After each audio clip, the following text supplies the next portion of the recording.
A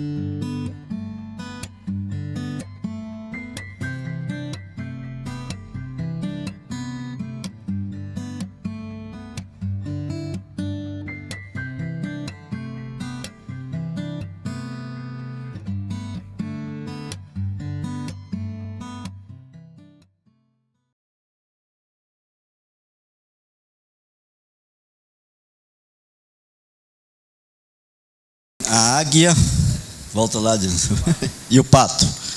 O texto abaixo é de autoria desconhecida e difícil saber se os fatos são verdadeiros. Mas o que vale no texto é a mensagem que ele transmite. Aproveite a reflexão. Estava no aeroporto quando um taxista se aproximou. A primeira coisa que notou foi um táxi limpo e brilhante.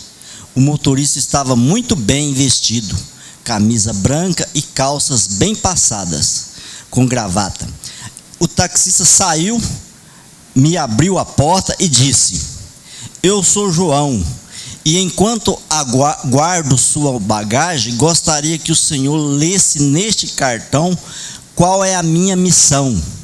No cartão estava escrito: "Missão do João: levar meus clientes a seu destino de forma rápida, segura e econômica, oferecendo um ambiente amigável." Fiquei impressionado. O interior do táxi estava igualmente limpo. E então o João me perguntou: "O senhor aceita um café?" Brincando com ele, eu disse: "Não, eu prefiro um suco." Imediatamente ele respondeu: "Não tem problema. Eu tenho uma garrafa térmica com suco normal e também diet. Caso prefira água, tenho também." E concluiu: "Se desejar ler, tem o jornal de hoje e algumas revistas." Ao começar a corrida, João me entregou um panfleto e disse: "Essas são as estações de rádio que eu tenho e esse é o repertório que elas tocam." Como se já não fosse muito, o João ainda me perguntou se a temperatura do ar-condicionado estava boa. Daí me avisou qual era a melhor rota para meu destino e se eu queria conversar com ele ou se preferia que eu não fosse interrompido. Só me restou perguntar, bem indignado: "Você sempre atende seus clientes assim?" "Não," ele me respondeu. A partir dos 2 últimos anos, meus primeiros anos como taxista, passei a maior parte do tempo me queixando igual aos demais. Um dia ouvi um doutor especialista em desenvolvimento pessoal numa emissora de rádio. Ele escreveu um livro chamado "Quem Você É Faz a Diferença." Ele dizia: se você levanta pela manhã esperando ter um péssimo dia, certamente o terá. Não seja um pato, seja uma águia. Os patos só fazem barulho e se queixam, enquanto que as águias se elevam acima do grupo. Eu estava todo o tempo fazendo barulho e me queixando. Então decidi mudar minhas atitudes e ser uma águia. Observei os outros táxis e motoristas. Os táxis sujos, os motoristas poucos amigáveis e os clientes insatisfeitos. Decidi fazer umas mudanças. Quando meus clientes responderam bem, fiz mais algumas mudanças. No meu primeiro ano como águia, dupliquei meu faturamento. Este ano já quadrupliquei. O senhor teve sorte de tomar meu táxi hoje. Já não estou mais nos pontos de táxi. Meus clientes fazem reserva pelo meu celular ou mandam mensagens. Se não posso atender, consigo um amigo taxista águia, confiável, para fazer o serviço. João era realmente diferente. Oferecia um serviço de limusine em um táxi normal. João, o taxista, decidiu deixar de fazer ruído e queixar-se, como faz os patos, e passou a voar por sobre o grupo, como fazem as águias. Como você se comporta? Se dedica a fazer barulho e se queixar? Ou se está elevando acima dos demais? Lembre-se, a decisão é sua de escolher ser um pato ou uma águia. Boa semana. águias.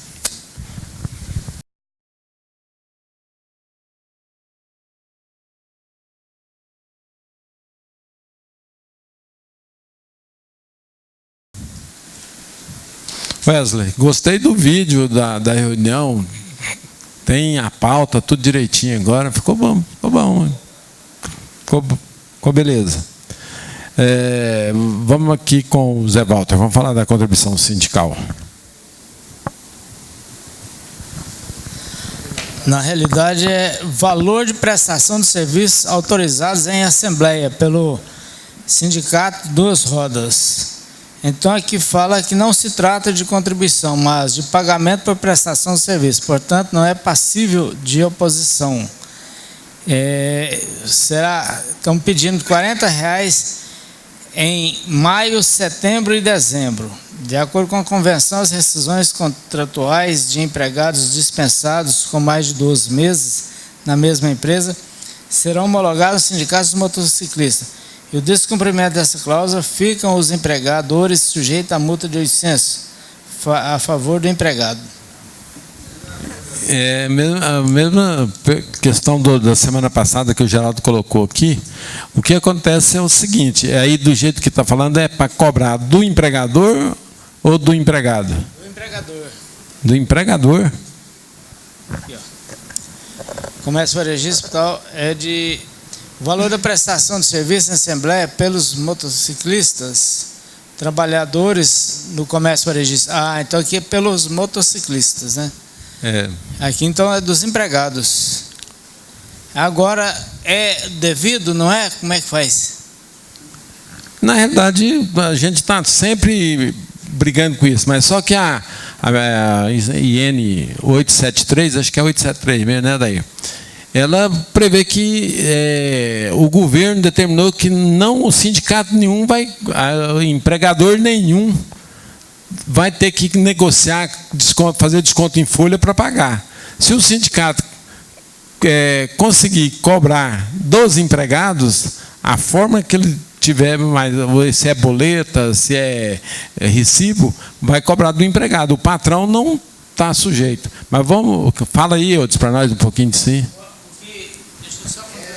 O que me impressiona é que aqui é mudar tudo. Cobrança de prestação de serviços. Vamos ver o Geraldo aqui. Isso aí é mais ou menos igual o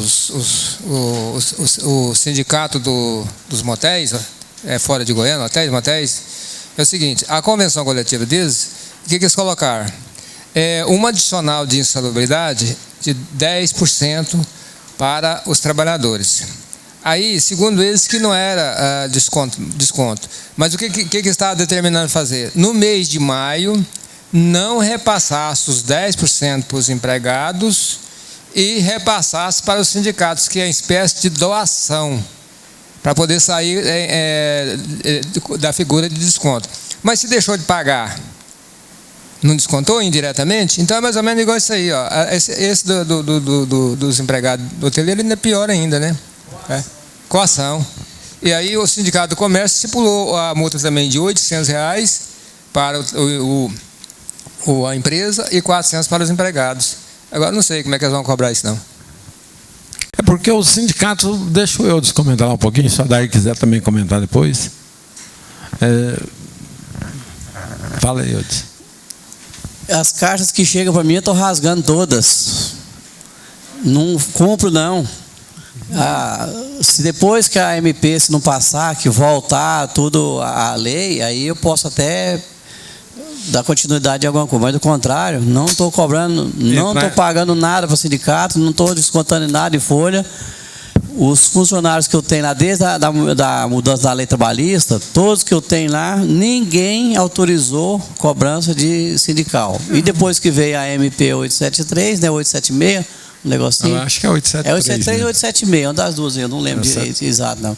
Então eu já disse que está terminantemente proibido cobrar desconto em folha de funcionário. O sindicato, quando manda alguma coisa, eu falo assim, ó. Pode porque, inclusive, a medida provisória ela veio justamente para tirar as obrigações do empregador. Então, o empregador não vai ser intermediário de mais nada. Se o sindicato conseguir intermediar com o próprio funcionário, aí o funcionário vai receber normal e vai lá e faz a doação, a contribuição, a esmola, o que ele quiser fazer lá.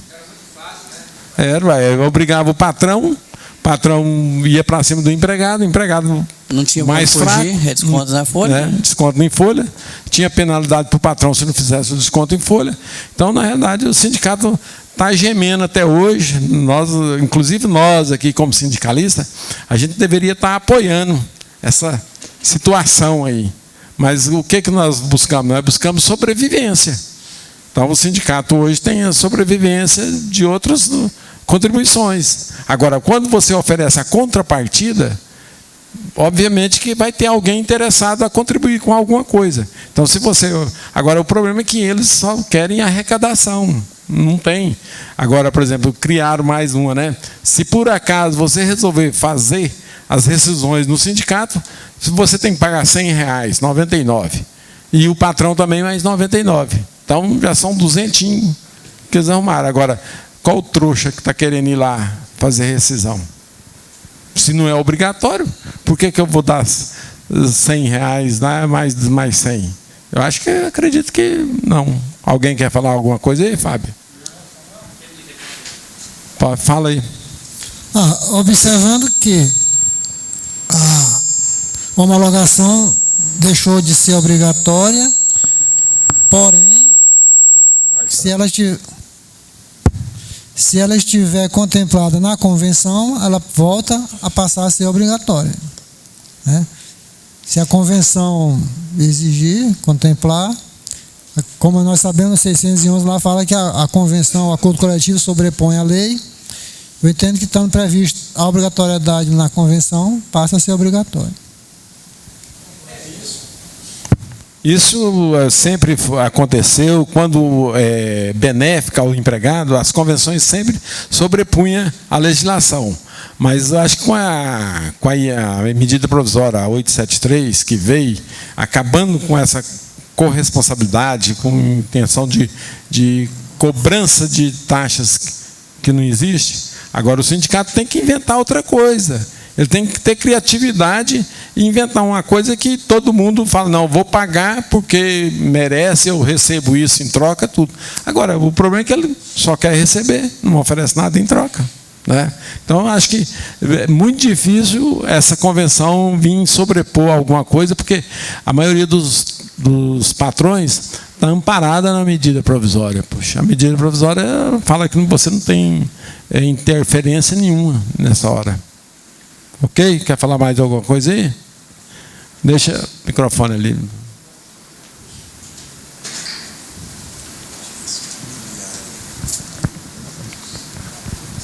Boa noite a todos. Como que é o seu nome?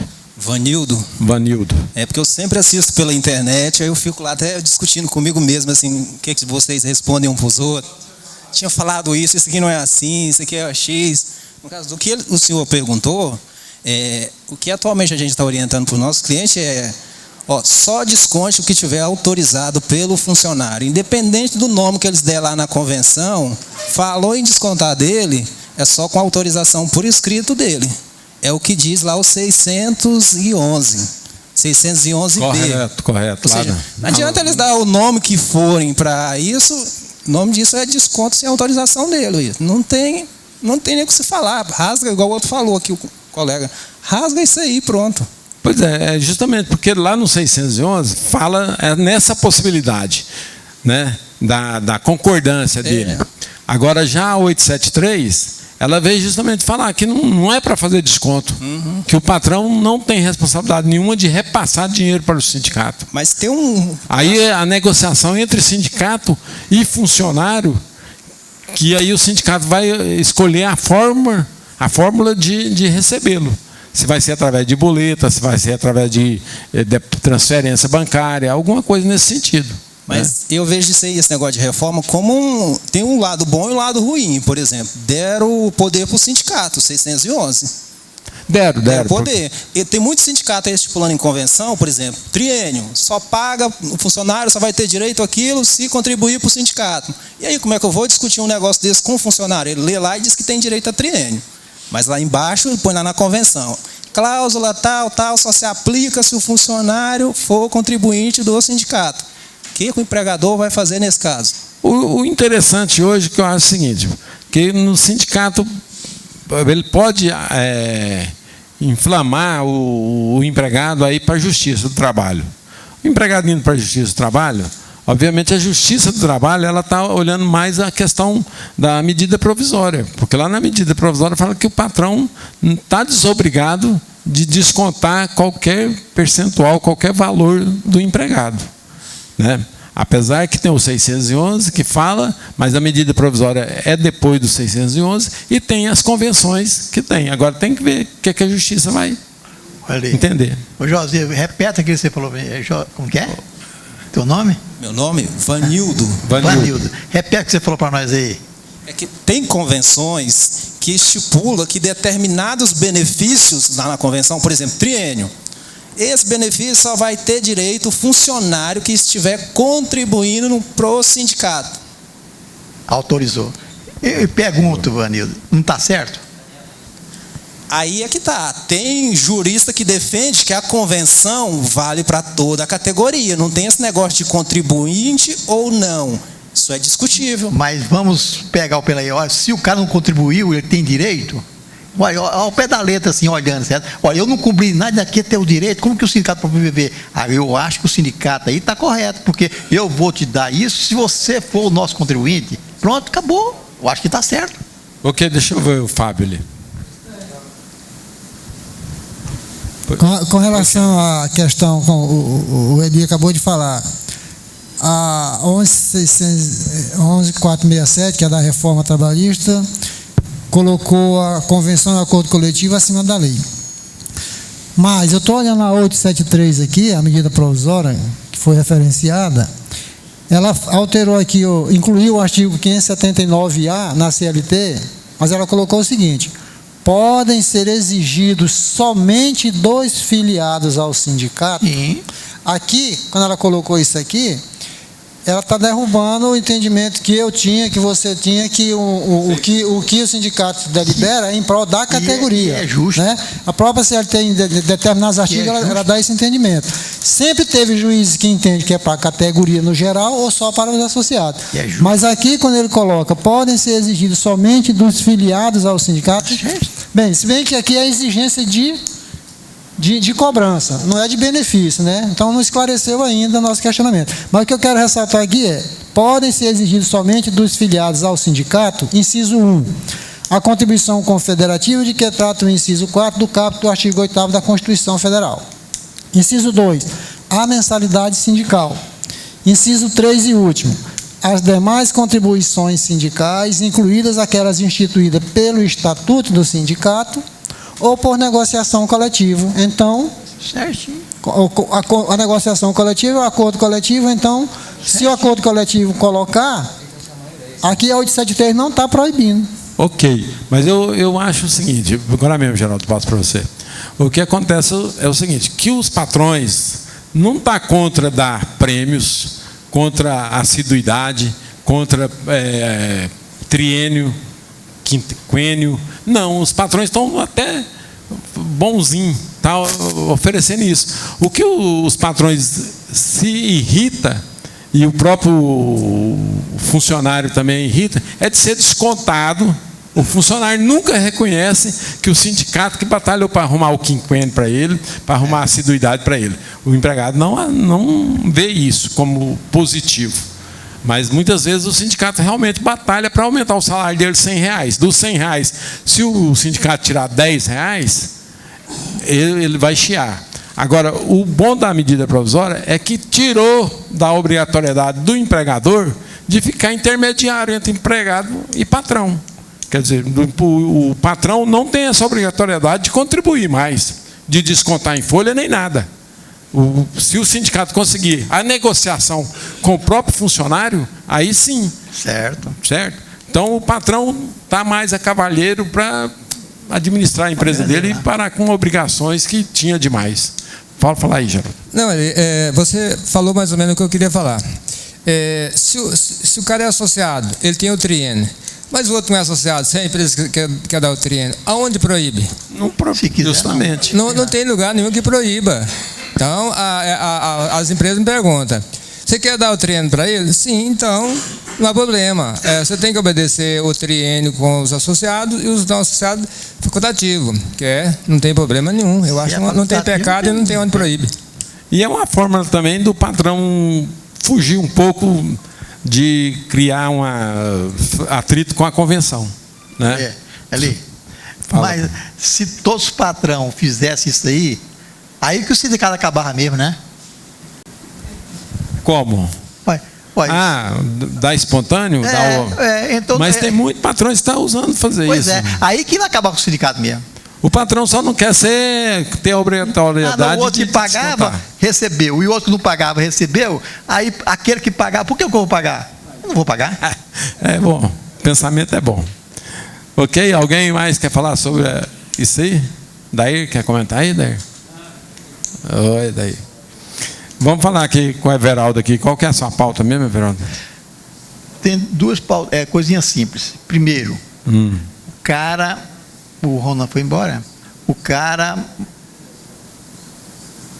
é suíço, aposentado na Suíça, mudou para o Brasil e está pegando dinheiro que ele recebe, 70 mil por mês de aposentadoria, e coloca no banco. O banco exige o dele da declaração. Faz-se ou não? Ele tem 70 mil por mês. Como que ele vai justificar esse patrimônio do banco lá que ele está depositando? Quer falar aí, Eudes? Leva o microfone para o Eudes aí. Não é o Eudes que... Você que falou, não? Quem foi? Cadê Leão? Esse rendimento é de quê, seu Everaldo? A aposentadoria, ele é aposentado na Suíça. E recebe a aposentadoria da Suíça. Não, nesse caso aí tem que... Aí é entrada de divisa. Não, Carnelião não, porque ele é rendimento do exterior. Mas é o Carnelião. Agora tem que ver o seguinte, a variação, no caso a entrada de divisa, se não tem a bitributação, né? Tem que ver se o Brasil tem acordo com a Suíça. Sim, tem. Se tiver acordo, então não pode ter a bitributação. Aí, desde que ele seja tributado lá. Tá bom. Aí eu vou estar falando com ele ali. Aí vai colocar depósito do banco tanto...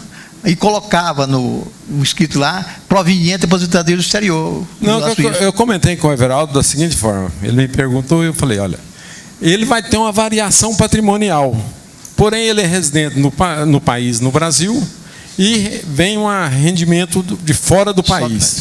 Esse rendimento que está vindo fora do país vai acrescentar o patrimônio, a variação patrimonial dele. Então, ele vai declarar o saldo bancário dele. Declarou o saldo bancário dele lá. Obviamente, ele não pode declarar como rendimento, porque ele vai tributar um rendimento que não é tributado no país. Inclusive, o Jorge, numa daquelas palestras dele, ele falou para nós o seguinte: a entrada de divisas de outro país para nós, ela não é não tributada, a não ser quando ela vem na forma de dividendos, alguma coisa assim, que aí seria ganho de moeda estrangeira, né? Agora, como é salário dele lá, não tem tributação, não. Pois é, já foi tributado lá. Então, o que é que acontece? Se a Receita duvidar da variação patrimonial dele ser exagerada, pede o comprovante. Aí ele tem todas as transferências da aposentadoria de lá para cá. Então, a única coisa que a Receita Federal vai questionar é a variação patrimonial dele. Eu acredito que é isso aí, pelo que o Jorge já explicou sobre rendimentos que vêm de fora para o Brasil, é dessa forma. Eu não sei, mas vocês concordam aí? Quem quer dar opinião aí? Eu gostaria de... Só para ficar bem caracterizado, rendimento que recebeu, não, do exterior, referente à aposentadoria do exterior. Só colocar isso para falar para ele, esse rendimento, para não me chamar não, esse rendimento veio de aposentadoria que eu tenho do exterior, pronto. Correto, mas é que eu... Aonde que eu vou colocar? Mas eu comentei com você. Hoje é tudo sistema informatizado. Então, ele vai ver lá, variação patrimonial. Teve variação patrimonial? Teve.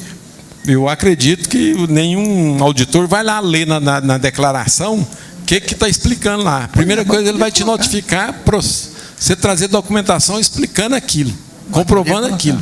Então, se a sua variação patrimonial está distorcida, ele vai pedir para ele comparecer para explicar qual foi o motivo da variação patrimonial dele estar daquele jeito. Então, aí ele vai comprovar, vai trazer os comprovantes das transferências estrangeiras depositadas na conta dele, tudo. Então, está comprovado.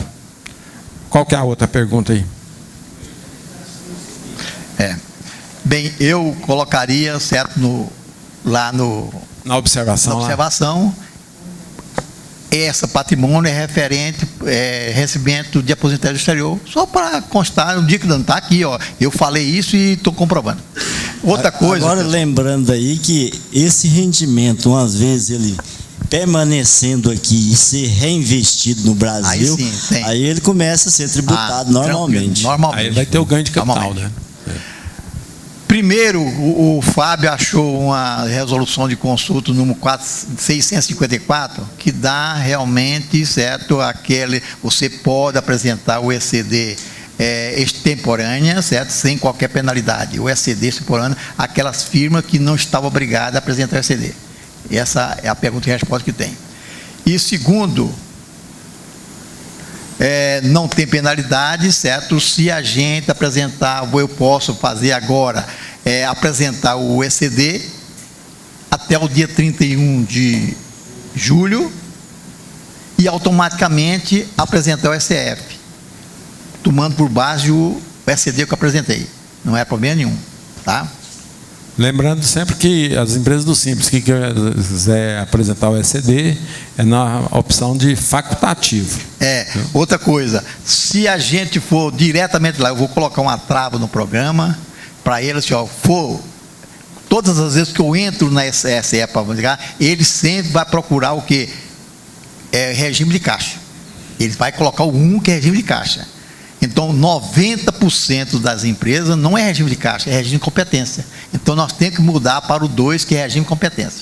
Parece que o Fábio achou ali o rendimento estrangeiro ali. É isso, Fábio? Só um parênteses. Aqui, ó, na perguntas e respostas no site da Receita Federal, do Imposto de Renda da Pessoa Física, 118, o nome da pergunta. Como são tributados os rendimentos recebidos por residente no Brasil de fontes do exterior? Os rendimentos recebidos de fontes situadas no exterior por residentes no Brasil, inclusive de representações diplomáticas e organismos internacionais, observados os acordos, convenções e tratados internacionais firmados entre o Brasil e o país de origem dos rendimentos. Então, tem que observar se tem um acordo entre os dois países. Ou reciprocidade de tratamento, tem o seguinte tratamento, lá no 3, agora sumiu tudo aqui, espera lá. Resumindo a história, é Carnê-Leão, né? 118, deixa eu voltar aqui.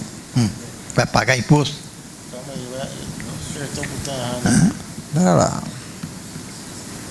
Está aqui, é esse aqui? O cara vai cair, 70 mil por mês, vai pagar imposto, 70 mil da aposentadoria. Demais rendimentos recebidos. Os demais rendimentos recebidos de fontes situadas no exterior por residente no Brasil, transferidos ou não para o país, estão sujeitos à tributação sob a forma de recolhimento mensal obrigatório Carnê-Leão, no mês do recebimento e na declaração de ajuste anual. Não.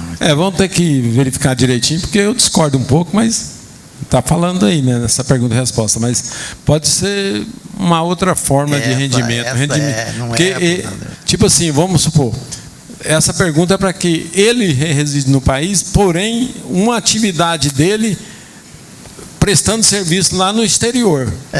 Nesse caso aí, ele já completou o círculo dele de recebimento, está recebendo uma aposentadoria, que é um dinheiro que ele recebe sem trabalhar lá. Esse dinheiro vem transferido para ele aqui. Ele não está trabalhando. É um rendimento que ele já obteve pelo tempo que ele trabalhou lá.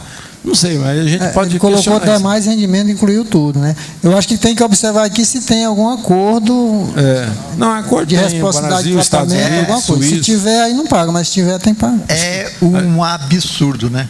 Acho que o Brasil parece que só não tem 2 acordos, acho que é a Rússia e, se brincar, acho que é a China, parece. O resto tem acordo com todo mundo. O país sabe os outros países aí?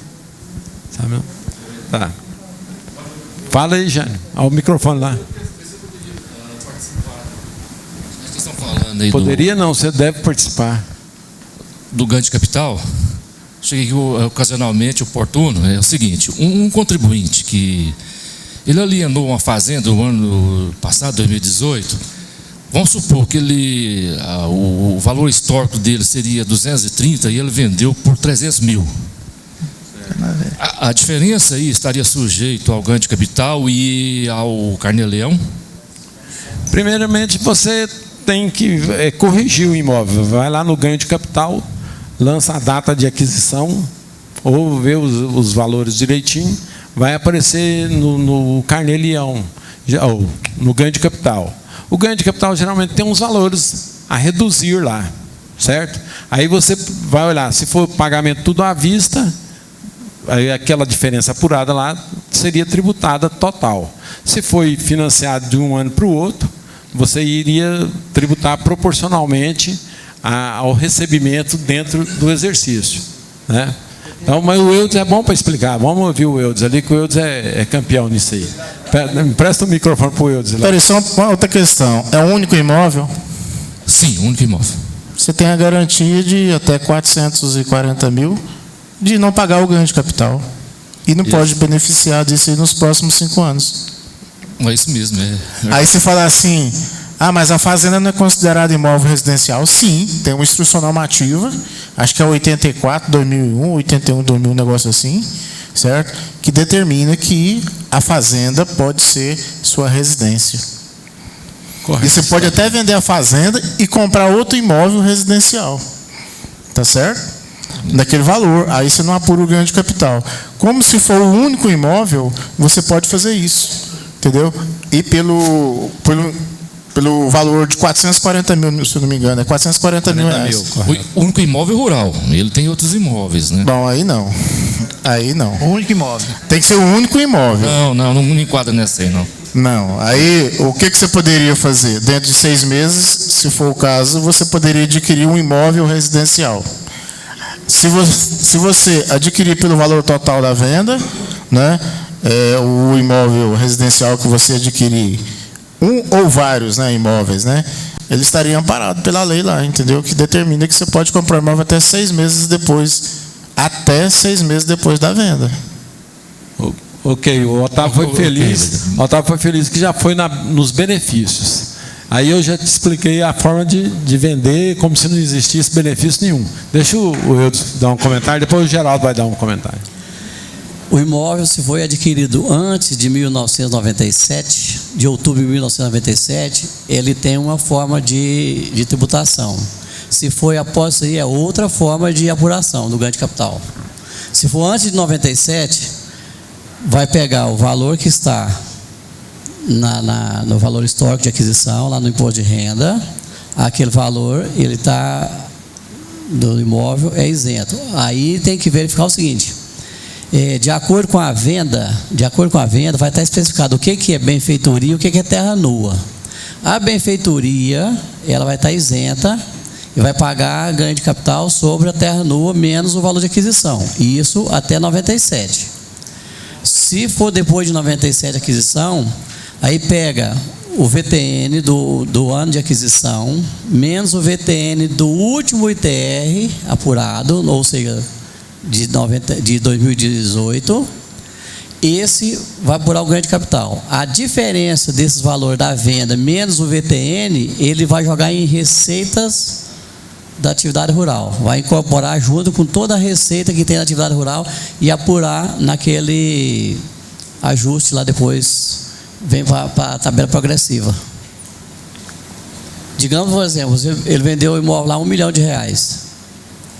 Desse 1 milhão, o VTN que estava lá no ITR era 200 mil. Então ele teve um ganho de capital de 800 mil para apurar no ajuste. E o ganho de capital entre os VTN do ano de aquisição menos o ano de venda, ele vai pagar ganho de capital e apurar no mês subsequente à venda. Digamos que ele comprou por 100 mil esse imóvel e o último VTN foi 200. então ele vai apurar ganho de capital de 100 mil e vai pagar os 15% já no mês subsequente à realização do negócio. Aqueles 800 mil, que seria a diferença do VTN, do ITR, do último ITR, pelo valor que ele vendeu, ele vai jogar como receita da atividade rural e apurar com o imposto de renda da atividade rural, ele vai incorporar aos demais rendimentos dele durante o ano.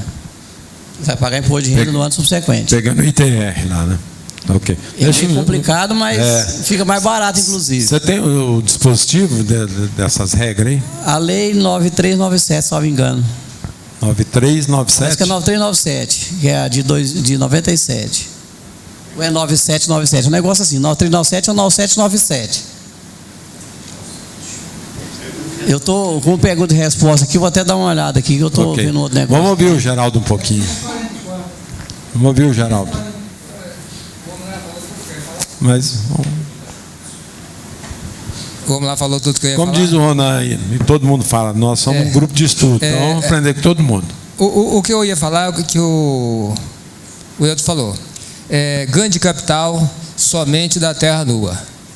As benfeitorias, igual ele disse, é rendimento da atividade rural. Vai apurar conforme apura da atividade rural. Se o valor das benfeitorias como nesse caso provável que ele não vai ter, ele teria que ter despesas mais.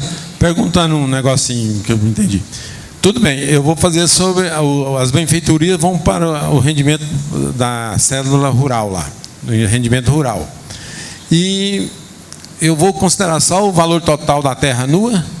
O valor da terra nua, você vai apurar o ganho de capital. O ganho de capital. Agora, o valor das benfeitorias... Mas quando eu vendi as benfeitorias também. Exato. Aí o valor das benfeitorias, você vai pegar a venda e achar o valor da terra nua e das benfeitorias. As benfeitorias você vai jogar lá na cédula G, como o pessoal fala, né? Uhum. Aí, se ele tiver despesa naquele ano acima de 80% daquele valor, ele vai apurar pelo resultado. Se não tiver, vai pegar 20%, que é o sistema já vai apurar, e 20% já vai para... Tá certo, porque o VTN ele já está menos as benfeitorias e tudo. Mas, por exemplo, eu tenho um valor total da terra nua de 200 mil, igual o exemplo que ele deu, 800 mil, vendeu por 800 mil. Eu não deduzi aí, eu estou pegando só os 200 mil contra os 800, que eu vendi a terra toda. Eu não lembro o exemplo. Se ele deu o exemplo de 800 mil a venda do imóvel, correto. 200 é valor da terra nua, os 200 vai para ganho de capital. Então, de 800 tira 200, fica 600. 600 vai para atividade rural, receita da atividade rural. Aí, nessa receita da atividade rural, que é os 600, tirando o valor da terra nua, se ele tiver despesa mais de 80% desses 600, vai pelo resultado. Se não tiver, vai para a tributação só 20% desses R$600. Ok. Mais alguma coisa aí? Deixa o Zé Walter falar aí, vai. Eu quero ter duas perguntas para ser respondidas em uma só. Primeiro, um imóvel rural que foi adquirido em 1973, se eu jogar ele no programa de ganho de capital, já não me dá isso aí tudo, esses cálculos? Eles já vão pegar, tem a escritura, tem o valor que foi adquirido, tudo certinho? Ouviu aí, Eudes? E eu posso fazer através dele? Deixa o Eudes responder lá. Zé Walter, se foi adquirido antes de 97, você pode fazer o do ganho de capital dessa forma, porque a benfeitoria toda ele vai ser isenta, então você pode jogar em cima do VTN e ela vai dar quase isento, mas não dá isento, vai dar 100% isento o imóvel adquirido antes de 1968. De 1968 para cá, ele tudo tem a tributação, mesmo que seja um percentualzinho bem pequeno, mas ele vai ter tributação. Agora, se você jogar lá na hora de fazer a escritura, se for o caso, já coloca o que é benfeitoria e o que é terra nua, para ficar separado certinho, já vem na escritura, para não ter nenhum problema de ter que falar, mas o que foi isso, o que foi aquilo. Ok? Geraldo, vai lá. Isso aí. Eu entendo que pode até fazer, mas pela legislação não. A legislação diz que as benfeitorias é apurado pelo rendimento de atividade rural. Pela legislação. Agora, fizer, eu acredito até que passa, mas pela legislação não. Ok. Interessante isso. Vai aí, Geraldo, com você mesmo, substituição tributária. Deixa eu. Do imposto de renda. Da venda aí? Vamos lá com o Domingos. Tá?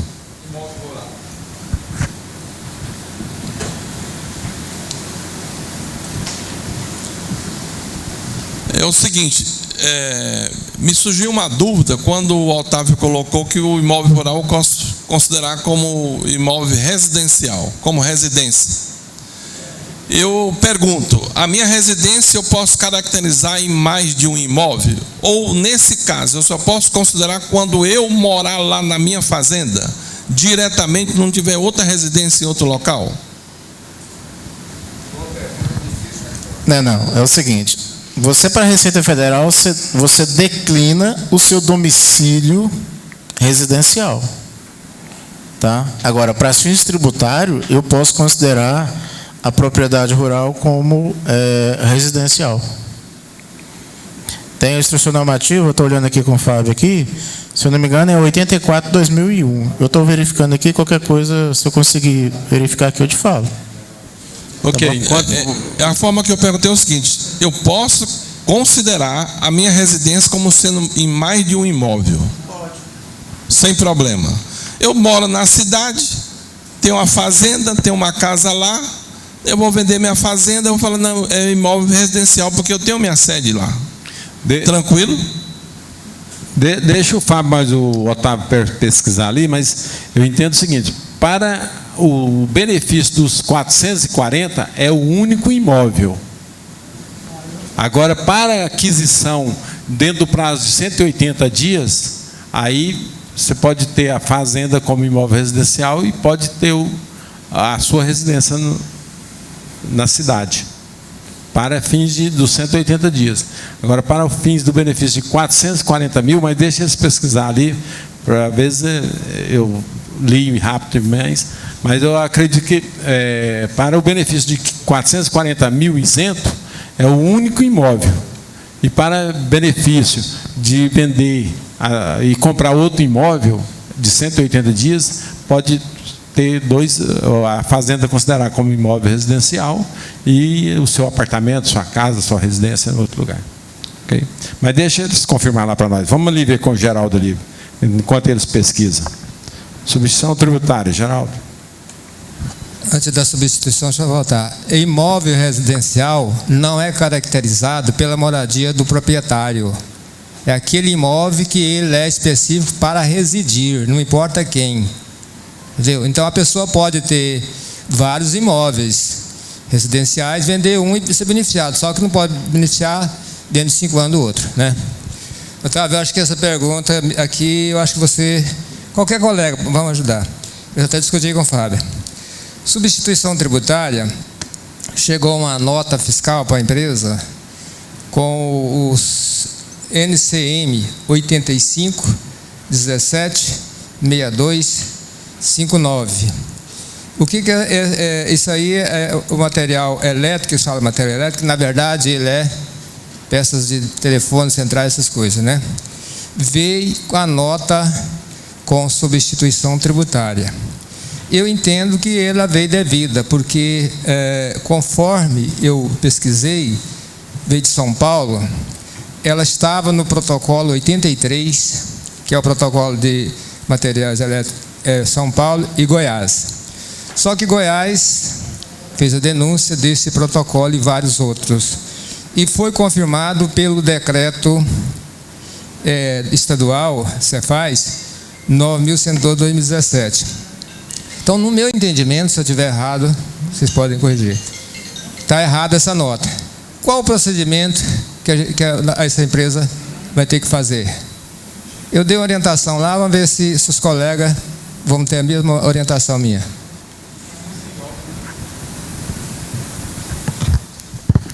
Bom, a empresa que recepcionou essa nota é do Simples ou é uma empresa normal? Simples Nacional. Tá certo. Simples Nacional. Aí, para você fazer a devolução desses produtos, você não pode devolver o imposto, né? Tem que fazer aquela compensação da remessa de nota para ressarcimento do ICMS-ST. Deixa eu fazer só mais uma colocação, porque essa nota fiscal, se ela não tivesse vindo com substituição tributária, eu teria que recolher o diferencial de alíquota, aí depois recolher o ICMS no Simples Nacional. Agora, se eu considerar ela substituição tributária, que eu acho que é indevido, aí o Estado não vai ter ICMS. Tem o que se ele realmente mandou de lá para cá, né? Porque inclusive não veio a guia junto com a nota fiscal, tem mais esse porém também. Eu acredito que você teria que trabalhar dentro do princípio da legalidade, que o produto veio com substituição tributária, ele veio errado, você tem que fazer aqui dentro do Estado de Goiás, não tem a substituição tributária, você tem que tributar no Simples como tributação normal. Apesar da sua nota veio, né, com a tributação errada. Não tem outro jeito. É uma coisa mais simples de resolver, é você absorver todo o custo dessa ICMS da substituição tributária, ou se não, você fazer a devolução do produto e pedir para ele fazer a outra nota corretamente. Só que o ICMS da substituição tributária, você não pode devolver ele. Dentro do próprio Estado, o Estado aceita você fazer a devolução do ICMS-ST, porque está dentro da unidade federada. Agora, de outra unidade federada, você não pode devolver o imposto da substituição tributária. Você tem que fazer o ressarcimento para que a empresa pudesse fazer o ressarcimento. Mas aí até quando que você vai... Você não vai ter produto que você vai vender com substituição tributária, não tem como você trabalhar com ressarcimento, como é que você vai fazer? Entendeu? Uma situação assim, eu acho que você tem que sair pelo lado mais prático, mais razoável para você, que não te traga mais dificuldade. Isso é meu entendimento, tá? Agora, vamos lá. O valor é considerável? Bom, às vezes é R$500, R$1.000, uma coisa que não vai trazer tanto reflexo na empresa. Agora, se for um valor até considerável, eu acho que aí você tem que buscar os meios para se ressarcir, né? Eu orientei a empresa o seguinte, até insignificativo, né? Deu 900 e poucos reais, vai dar... Aí eu orientei a empresa, falei, olha, esse produto você vai ter que recolher o diferencial de alíquota. E vai ter que recolher o Simples, o ICMS no Simples. Agora você vai entrar em contato com a empresa, verificar com a empresa a fundamentação legal por que fez a substituição tributária. Se eles passar a fundamentação legal, nós vamos aceitar, porque por enquanto eu não achei lugar nenhum na legislação dizendo que ela é substituição tributária em Goiás. E aí você vai ver se realmente, não sei se já recolheram, se não recolheu, eles ressarcir esse dinheiro para vocês. E eles tributar da forma legal lá, fazer uma correção dessa nota ou qualquer coisa, porque apesar que é 25,91, aí na última hipótese você perdeu os 25,91 centavos, né? É interessante, né? Porque tem muitas empresas que jogam o NCM que tem retenção para um que não tem retenção. Esse aí foi o contrário, né? Não existia retenção e ele jogou para uma NCM que tem retenção, né? Quer dizer, onerou mais o produto, porque ele teve que receber o ST, a substituição tributária, porém, o cidadão que comprou ficou no prejuízo, né? E aí o que o Otávio falou, na realidade, como não tem como você ressarcir através de devolução, porque não trata da mesma UF, você vai ter que, ou se for importância grande, ou fazer um ofício, um requerimento administrativo para ver se eles te pagam esse valor pago maior, né? Mas na pior das hipóteses eles perdem isso aí, mas eu acho que a maneira que eu coloquei, recolher o diferencial de alíquota e jogar a tributação normal, acho que seria a melhor forma, né? Eu também acho, inclusive ia te trazer, acarretar bem menos serviço e aborrecimento, né? Ok? Vamos aqui, vamos ali no Cleomir.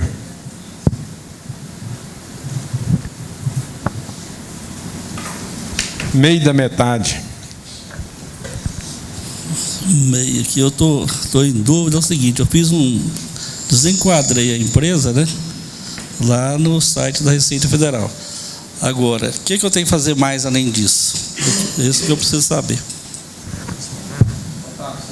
Ainda bom nesse trem aí, desenquadramento de MEI. Bom, a gente orienta assim o seguinte: antes de você fazer o desenquadramento, você deveria fazer o certificado digital. Sua empresa prestadora de serviço ou venda de mercadorias? Venda de mercadorias. Então, o que a gente tem que fazer nesse caso primeiro? Já emitia a nota fiscal eletrônica ou não? Já emitia, já. Já tinha um certificado tudo certinho, né? Então, você não vai quebrar a rotina da sua empresa. Quando você faz o desenquadramento do Simples Nacional, do MEI, dentro do portal do Simples, você vai ficar de uma maneira virtual. Você não vai estar lá nem na junta e nem no portal mais do empreendedor. Você tem que aguardar 30 dias. Após isso, tem um formulário lá na junta comercial. Você vai pegar os dados dessa empresa e vai fazer o registro dela na junta comercial. Tá? Tem um formulário próprio para fazer isso. Tá? Aí você faz, que lá tem o número do NIRI, tem o CNPJ e os dados do sócio. Você vai fazer um arquivamento desse documento lá na junta comercial. Aí eles vão inserir esses dados dentro do sistema da junta. Aí você consulta o protocolo e a hora que ele tiver deferido está tudo ok. Correto? Tá bom. O que você vai ter que fazer? Essa é a primeira parte. Aí a segunda parte. Aí você vai ter que trabalhar agora com a viabilidade. Tá? Se for aqui em Goiânia, já está funcionando também a viabilidade, através do RedeSim. Aqui em Goiânia já começou. Então aí você vai fazer a viabilidade normal dessa empresa, como se fosse registrar. Aí o que você vai alterar? Você vai alterar o nome. Por quê? Você tem que tirar o CPF do nome daquele empresário, correto? Você vai alterar o capital, certo? Você vai ter que ter o número oficial da prefeitura. Você vai ter que pagar a taxa para tirar o número oficial, que a prefeitura está exigindo o número oficial. Sem número lá, quando a prefeitura for te visitar nos cadastros que ela for efetivar, ela vai te exigir o número oficial. Então você já coloca o número oficial no registro. Então vamos lá: alteração de nome, alteração de capital. Lembrei, Carlinhos. É isso mesmo, né? Uso do solo? Não. Aí isso já é para a prefeitura, né? O endereço incluindo o número oficial. Então, nome, alteração de nome, alteração de capital e alteração de endereço. Seria o caso na junta. Aí você vai fazer como requerimento de empresário. Aí você vai pagar as taxas normais, todinho, e formalizar o processo normal. Tem que alterar o CNPJ também, porque você tem que tirar o nome do CPF do nome dele também e alterar o endereço. É como aí vira um processo normal. Aí você tem que ir na Cefaz também, alterar, aí para a prefeitura, e fazer a prefeitura com uso do solo, número oficial, bombeiro, e atender todos os requisitos que o município estiver te exigindo. Se tiver vigilância sanitária, também vigilância sanitária. Bom, leva para a Divina lá, para ela te dar mais uma dica, depois você volta. Tem um manual na junta comercial, tá? Tem um manualzinho com os procedimentos, como é que você faz, tá? Tá, eu vou... É porque eu iniciei o procedimento lá e vi lá que tem o anexo 1 e o anexo 2. Preenchi esses dois aí. E aí, um desses anexos diz o seguinte, que eu tenho que arquivar um requerimento, né, os documentos pessoais.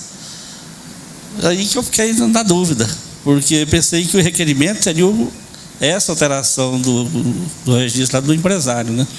Não, essa já é a segunda etapa. Então a primeira etapa eu já estou mais ou menos nela. Já está certinho mais ou menos lá. Aí agora você tem que esperar o deferimento da junta comercial em cima desse processo, dessa primeira fase, vamos dizer assim. Aí sendo deferido, seu registro está na junta comercial, tudo certo. Aí sim, aí você faz o requerimento de empresário. Certo, mas lá diz o seguinte, tem a capa do processo. Sim. Esses dois anexos. Viabilidade. Não, quais anexos? O anexo na primeira situação. O anexo 1 e o anexo 2. Pois é, mas na primeira situação sua. Isso, exatamente. Mas nessa primeira situação também tem que ter a capa do processo, né? Pelo menos tem, mas ele já vem deliberado lá, ué. Ele não tem capa, não. Ele é um processo... Ele é um processo, vamos dizer assim, físico, é papel. Entendi. Ele não é eletrônico, não. Não Ele sei, é com papel. mas não tem um manual lá, tem um manual. Uma capa manual lá que tem uma. Você faz ela. Pelo que eu entendi, eu tinha que fazer essa capa, colocar esses dois anexos juntos. Aí fiquei na dúvida se tinha que preencher também o requerimento de empresário. Hein? Não, requerimento na segunda fase. Tá. Leva lá para a Divina lá dela. Dá uma. Agora com a nova modernidade lá da Justeg, Rede Sim, Portal do Empreendedor, quando ele entrar lá dentro, ele vai pôr somente para a junta comercial, vai clicar alteração da natureza jurídica, porque ele está mudando, só isso. Quando ele clicar alteração da natureza jurídica, lá embaixo, automaticamente ele vai ver o que ele vai fazer. Aí, ele vai dar sequência, instruindo e fazendo cada recadastramento. Quando ele terminar isso daí, em prazo de 10, 15 minutos, ele recebe a viabilidade. Depois, ele entra na Rede Sim, no CNPJ, aí sim ele vai fazer a alteração, tirando o CPF da frente e alterando tudo que ele quiser. Não é simples assim, não. E está chato de fazer. E ele pode ser que tenha algum problema, aí ele tem que ir lá na junta comercial para ela manualmente resolver algumas coisas, porque não está resolvendo. Eu fiz isso ontem. Ok, Claudinho, depois você liga para Divino ou para Otávio, você tiver dúvida. Fala, Fábio. Com relação ao questionamento do doutor Domingos, aqui no Perguntas e Respostas ele fala só isso. Considera-se imóvel residencial a unidade construída em zona urbana ou rural para fins residenciais, seguindo as normas disciplinadoras das edificações da localidade em que se tratar. É que eu entendo que você tem que procurar a prefeitura do município para saber até onde ela considera uma área de zona rural como residencial. Né? E eu estou tentando achar a IN aqui, porque é o site da Receita de Talento, para ver se na 84 também tem alguma coisa. Enquanto você acha lá, volta com o Domingos lá para nós saber do administrador Eireli.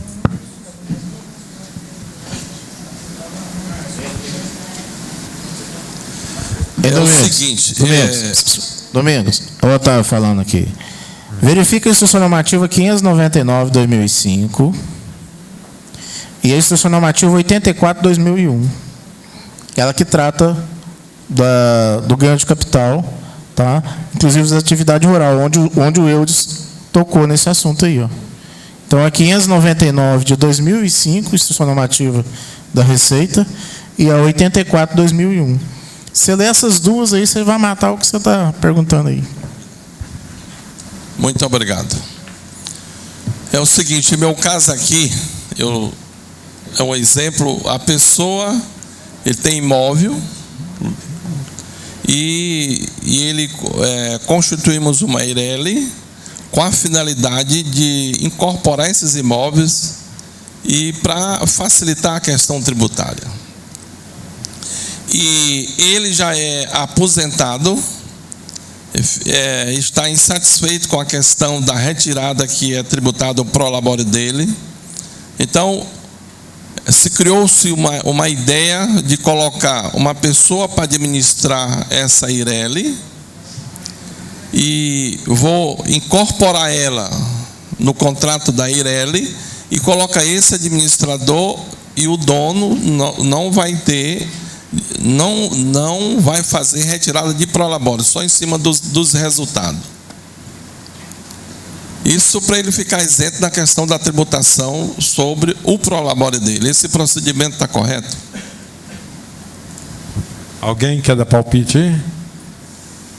Eu acredito o seguinte, ele pode ter um prolabore de um salário mínimo e pode distribuir lucros. A tributação não seria tão grande com o prolabore de um salário mínimo.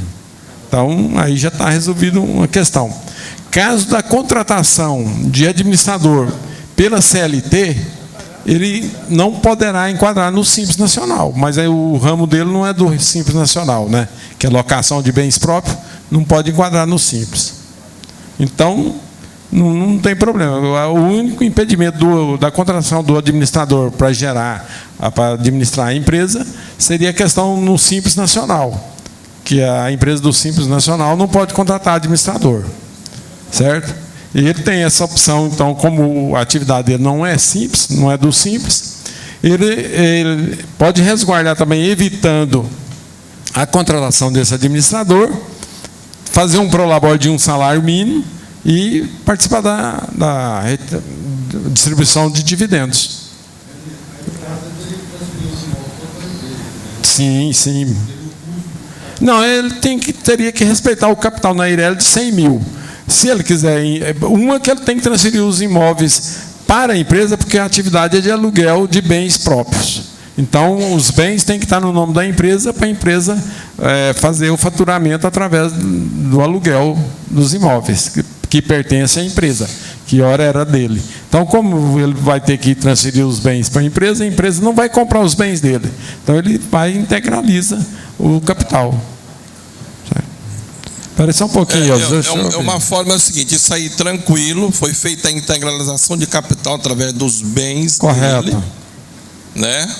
Passou tudo para o nome da empresa. Correto. E esses imóveis dele, que administra uma imobiliária, está no nome da empresa, só por causa do imposto de renda. Correto, pessoa jurídica. E ele é aposentado e não quer o prolabore nem de um salário mínimo. Então, vai colocar-se um filho como administrador e o filho que vai fazer essa retirada de prolabore da empresa. Porque ele não, essa retirada dele, a contribuição para a Previdência, não lhe traz nenhum benefício. Não existe mais contrapartida. Uma vez aposentado por tempo de serviço, certo? Tempo de contribuição, ou por idade, ele pode exercer a atividade normalmente, porém, se ele exercer alguma atividade, ele é obrigado a contribuir novamente, nem que seja com um salário mínimo. Tá? Eu sei, por exemplo, ele não vai administrar a empresa, fazer parte dos resultados. Pois é, mas vamos supor que na junta eu posso incluir no contrato de uma Eireli um administrador, tranquilo, já olhei, permite. Agora, esse administrador é que vai ficar só com o prolabore. Eu quero saber se eu posso fazer isso. Pois é, eu vou falar um negócio aqui, depois a gente discute. Eu acho que nesse caso aí, eu não preciso citar na junta comercial que o administrador será um encarregado, apesar que depois alguém me corrige. Eu acho que o próprio registro desse rapaz em carteira de trabalho, dentro como administrador da empresa, vai substituir essa questão, entendeu? Eu acho que não precisa colocar na junta que é um administrador, mas apesar que não vai ter nenhum administrador, né? O administrador seria contratado. Eu acho que seria até bom colocar lá, porque sim, é uma forma, administrador de empresa, ou é feita através de procuração pública, que tem que ser chancelada na junta comercial, ou incluído no contrato da empresa. Administrador tem que ser dessa forma. Mas tem muita empresa aí que, apesar que quando ele tem o sócio como administrador figurativo, e ele quer contratar um administrador com carteira assinada, não tem problema, ele vai comprovar através dele o comprovante que ele é um profissional administrador, formado em administração, e está registrado na carteira de trabalho. Tá? Vamos ouvir a Divina lá. A Divina quer dar um palpite, depois o Eudes aqui. Quer falar também? Tem que tomar cuidado com esse social agora. Ele é titular empreendedor, então ele tem renda sim, prolabore. Igual ali falou muito bem. No mínimo de um salário mínimo. Ele não é administrador, ele é titular. E como titular, ele tem renda sim, presta serviço. Ele pode contratar um administrador sim, não tem diferença nenhuma. Mas o administrador vai administrar os bens. Mas ele, como empreendedor, ele vai ter que pagar assim, isso no mínimo do salário mínimo, porque com esse social não tem como fugir. Igual contadores que não lançavam, vai ter que lançar agora, porque senão vai dar problema com esse social. As empresas que não tinham prolabore, faz de conta, vai ter que lançar agora. E aquelas que tem, digamos assim, anos anteriores, 2016, a Receita Federal vai cobrar tudo para trás, no mínimo salário. Não é a Receita Federal, ela que administra a Previdência Social, né? É a Previdência Social. Por isso que o povo quer que acabe com o E-Social. Vai acabar? Não vai. Porque o E-Social é uma justiça social. É difícil? Mas é obrigatório, é necessário. Então, tem que tomar muito cuidado. Eu estava dando uma estudada, fiquei tonta de tanto ver que o negócio é bem complicado, é bem organizado. Não, é bem organizado ali, não tem que fugir, não. Você cai na malha conforme a atividade que você declara na empresa, já cai na malha lá da pessoa física. Não precisa nem de declarar. já vai tudo pro saco. Então é uma amarração tão perfeita, e não tem jeito não. O contador tem que tomar muito cuidado, começar a ler e estudar o E-Social, porque o E-Social vai fazer um buracão se as pessoas não tomarem cuidado com a incidência da Previdência Social. É verdade. E Vamos ouvir o Eudes também. aqui. Enquanto o Eudes o microfone vem até ele, uma sugestão para você. Faz uma transformação dessa empresa para limitada, coloca o filho dele e ele como sócio. E essa pessoa que está aposentada, ele fica como sócio não administrador, correto? Ele só recebe rendimentos de capital, que seriam os lucros. O filho dele fica recebendo o prolabore. E você, no próprio contrato social, você coloca um administrador não sócio. Sócio não administrador, né? Entendeu? No próprio contrato da limitada, você pode colocar administrador não sócio. Eu já fiz contrato desse jeito. Aí quem vai gerir a empresa é o sócio administrador. Você tem que fazer a qualificação dele dentro do contrato normal. Pronto, está resolvido o seu problema. Aí você não vai ter que alterar. Você já fez a transferência dos bens imóveis, né, para a empresa, você vai alterar só o sistema de natureza jurídica dessa pessoa jurídica, né, a natureza jurídica dela, passar a ser limitada. É a única saída que eu vejo, assim, que eu estou vislumbrando aqui, nesse momento, é essa saída.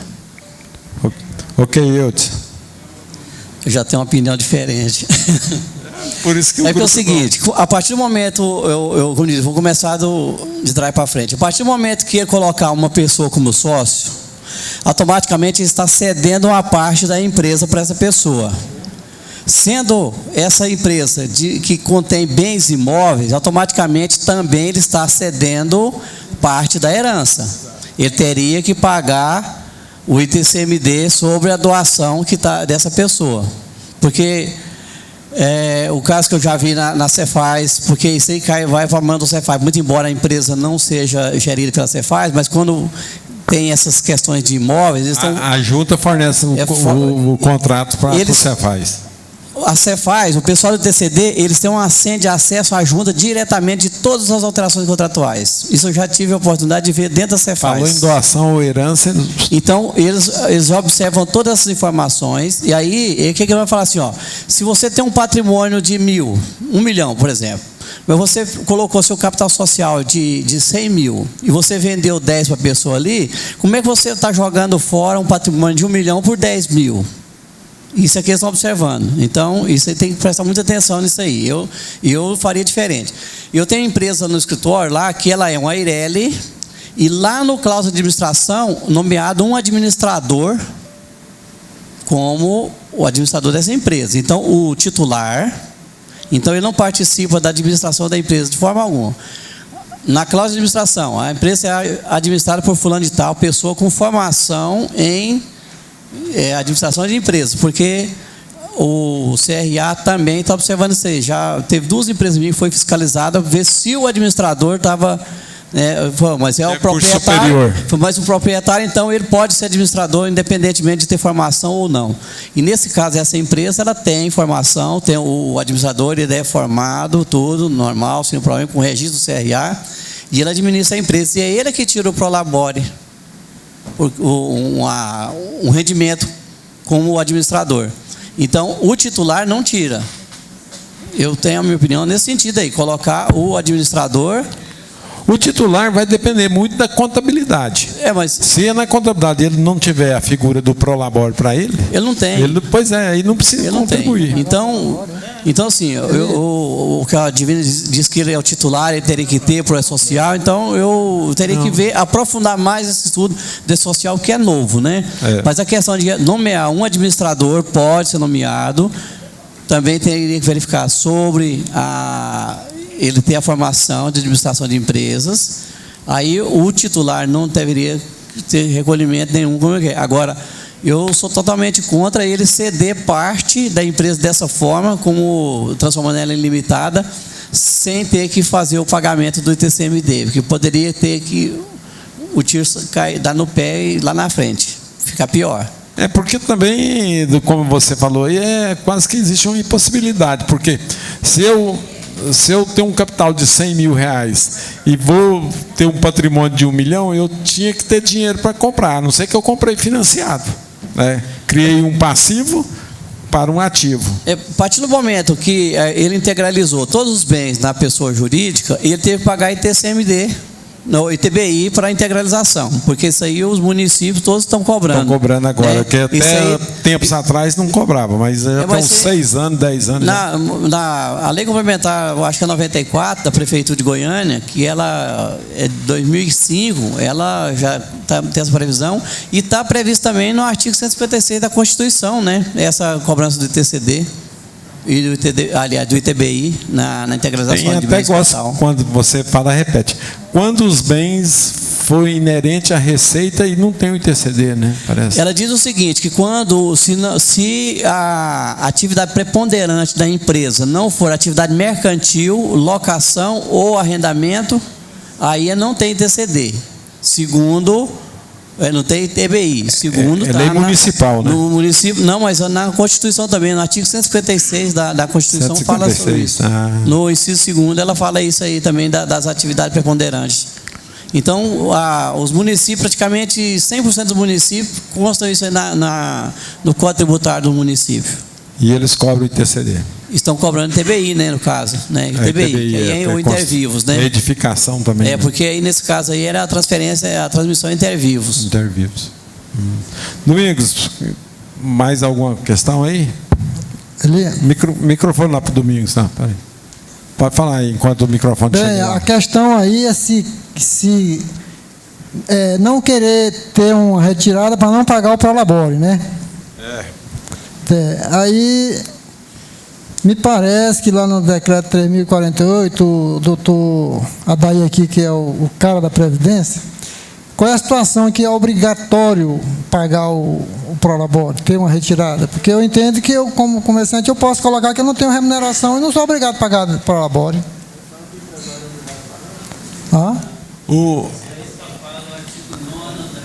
Pega o microfone, peraí. O microfone está passeando. Tem uma aqui sobrando aqui, ó. Verifica o artigo 9º da IN 971, salvo memória, inciso 12 por ali. Lá diz que, igual ele disse, desde que a contabilidade não espelha o prolabore, não é exigido. Agora, como a Divina bem falou ali, o E-Social é possível que vai gerar advertências. Aí vai chamar para outras questões. Como que um sócio capitalista não tem... mas o E-Social ele não veio para mudar a lei, ele veio para adequar a lei. Então, deve ter um... Não é obrigado, né? Tem a situação, se eu não me engano, lá no decreto 3.048, tem uma situação em que obriga a retirada, mas para, se eu não me engano, sociedade simples, alguma coisa assim. Né? Obrigado a ter prolabore, mas salvo esta, você não é obrigado a ter prolabore, não. Correto, desde que você... Isso foi dito aqui na época do Leles, Ari Leles. Ali.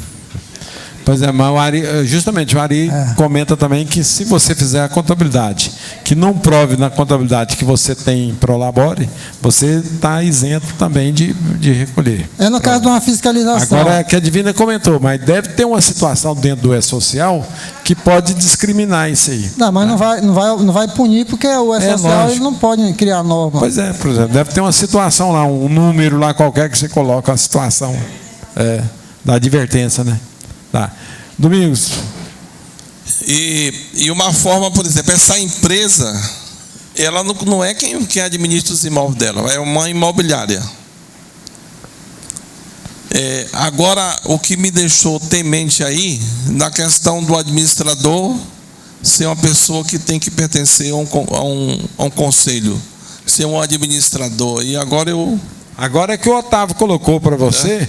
Se, por exemplo, ele é IRL, mas se ele admitir um sócio, esse sócio pode ser o sócio administrador. Mas nesse caso aí, é muito bem o que o Otávio colocou, mas não vai ser possível, porque ele vai beneficiar uma outra pessoa, entendeu? Correto. Então, mas essa outra o patrimônio tem que continuar firme ali da família. Essa pessoa tem patrimônio? É filho.